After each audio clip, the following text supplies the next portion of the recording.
Alright, we're going to talk about, in the Vacca book, we're going to do pages 20 through about 22, maybe a little bit of 23. There's just a few things I want to highlight and make sure that you have an understanding of. So we're going to start talking about schemata. Schemata. Makes me think of a Disney video. But the schemata, different versions of the name there. This is talking about the prior experience, the background information that you bring to the table. Now, when we're dealing with children, some of them are going to have excellent background information. They have, they are the ones that have been taken to the zoo. They're the ones with a family pet.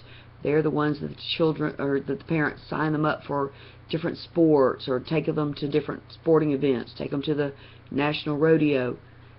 These kids have background knowledge, but then you're going to have those that haven't had those opportunities. They've not been taken to places. They are not aware of the way things work. And so you've got all of this, and you have to decide, or that's going to affect you as a teacher. It's going to affect them as a learner. You just think about ourselves, ladies. When we go to a car care clinic, what do they try to do? Do they make the assumption that we don't know what we're doing, that we don't know anything about cars, and so they try to sell us something that we don't need, or make a repair that we don't need? Well, that background knowledge, that schema, is what is helping us to tell them, no, thank you, I've got this covered. So one of the things as a teacher is you've got to understand, and you've probably already seen this in the classroom, why do some teachers say sound out the word when they're working with a child and he gets stuck? Why do some teachers just give them the word and let the child keep going? Why do they, there's one, I don't know that I would have seen you see this in action, it's where they just say blank and they keep going. Now this is on page 21. The metacognition. This is how we learn about learning. What do we know about learning? Well, first thing, there's self-knowledge. This is what the reader knows about himself, herself, as a reader. Children will tell you right on, I don't read good. I'm sure that's the way they would say it. I don't read good.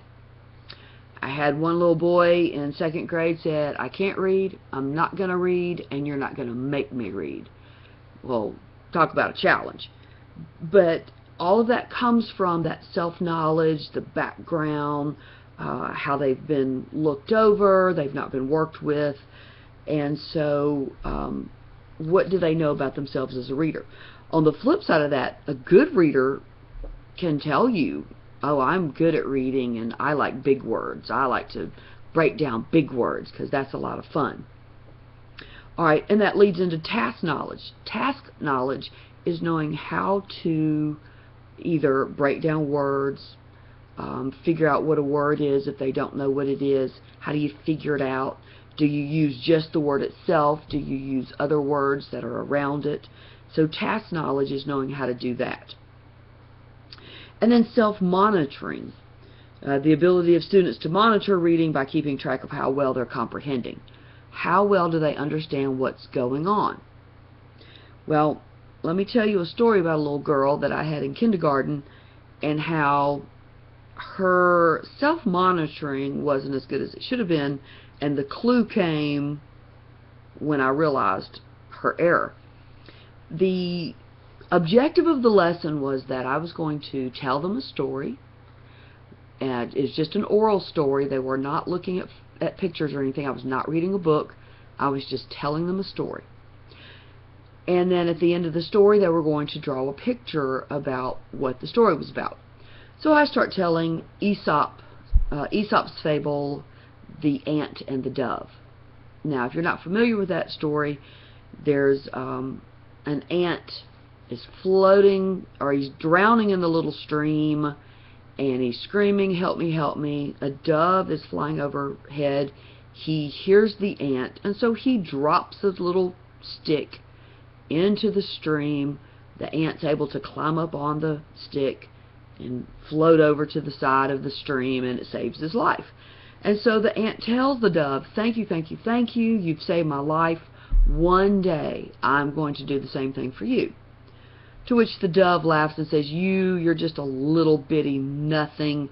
You're just an ant. How are you going to save me? I'm such a great big dove." Well, a few days later, a hunter is in the woods, and he is about to shoot the dove. The ant sees what's happening, and so he bites him, and it makes the hunter jump, and he misses his shot, and the dove gets away. Of course, the moral of the story is, no matter how small you are, you're able to do great things. So I finished the story, and it's a very short story, and the children all start drawing pictures of something, some part of the story. And as I'm walking around the room, I see Carrie, and I say, "Carrie, tell me about your story." You know that line. You don't just say, you have to let them talk to you. "Tell me about this picture you're drawing."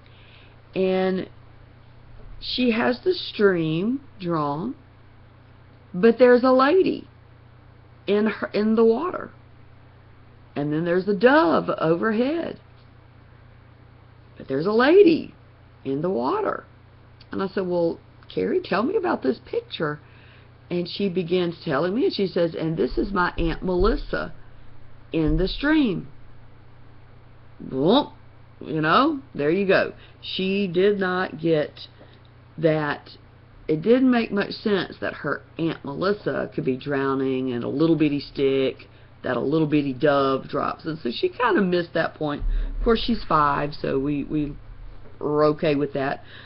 But it really lets you see how she wasn't comprehending. She was hearing the word ant, but she was not thinking of the right kind of ant. So, good little old Carrie, and she's probably in her 30s now. But now, how do you, when a student is reading along, how do you know as a teacher, when do you help them, when do you let them figure it out? And there's really no right or wrong answer. It is your theory, what you bring to the table as a teacher. You will have a different reasoning for when you help and when you don't help, or the kind of help that you give. Alright, so one of the things you could do is, number one, just tell them the word. Just tell them the word. Don't let him get bogged down by trying to sound out every word.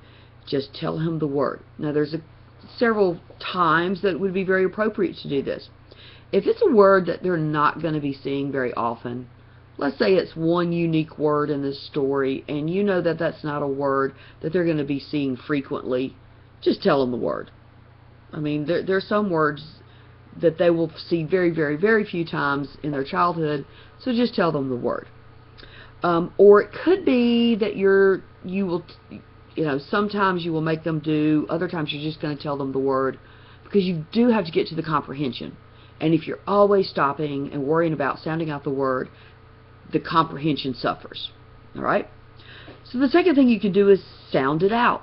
You have to sound out the word, and there's actually different ways to do that. They could start at the beginning and sound it out that way. You could start at the vowel. That's always a good one. Start at the vowel, because what that does, the vowel opens your mouth up. Or another thing is and this is not in the book. It may be there somewhere, but I'll go ahead and tell you this. It's called backing up. You back up the sound.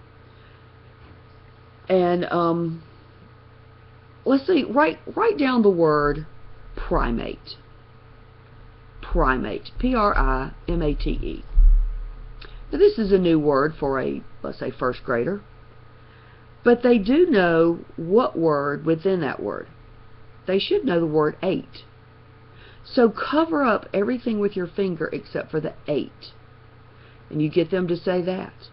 And then you back up mate, back up I-mate, I-mate, we don't know yet, rhi-mate, ri-mate, primate, primate, primate. And so by backing up, you start them with what they know, and then you lead them that way. And so that's one method that you can use. You could make him an educated guess, and that's based on the other words around it, what makes sense. And sometimes you may recognize that teachers won't correct words, and I'm trying to think of an example. I mean, it would be the same idea as road and street, even though the sound is not right, but road and street is the same thing. So if there's a word in there and they are saying one thing and the meaning is there, you can ignore that. You can let them go with that. And then the last thing is tell them to say blank and keep on reading. And that really kind of goes along with making the educated guess. If you make them just say blank and keep on reading, a lot of times they will backtrack themselves once they've read enough, and they'll go, oh. They back up and they go back and figure out what that was. Because by the time they've read more words, it makes sense to them. So now, how do you know what you do? Well, like I said, it's based on what your rationale as a teacher is. If you are a very bottom-up teacher, and we've got another video on that, if you're a very bottom-up teacher, well, then you're very concerned about the sounds, the letters, the words. But if you're a top-down, you're not as concerned about the individual letters and the words. And so you, as a teacher, will be using that to determine when you do and when you don't. Now, also on that page, they talk about implicit and explicit. And I always laugh and tell my Hines students that my children learned the word explicit very, very early in their childhood. Because, let me give you an example and you'll know why they learned it in their childhood.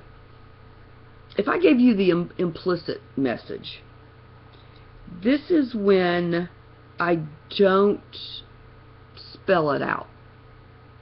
So if I just said, clean the house, well, my children would take that clean the house and just go, well, I swept the kitchen. Okay, because they cleaned something, right? But explicit is when you give very, very clear instructions. I want you to sweep the kitchen, mop the kitchen, vacuum the living room, make your beds. All right?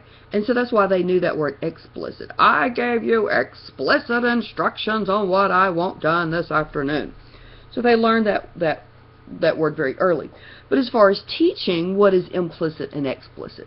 Implicit is when you do a lot, we would call it the discovery method. That would be one type method that falls under this. Explicit is when you do lots of modeling and demonstrating.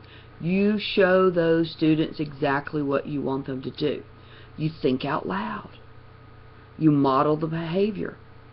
I'm teaching with an English teacher in college right now, and we do a lot of modeling. We don't tell them, we're going to do this, and then this, and then this, and the final product will look like this.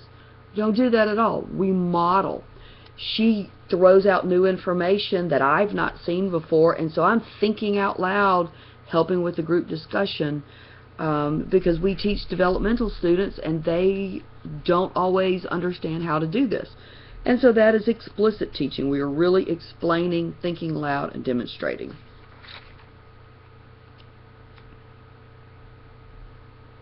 Alright, so this is coming from page 20 to 22, and I hope that will kind of clear up just a little bit, and I will be posting some more videos for some other pages.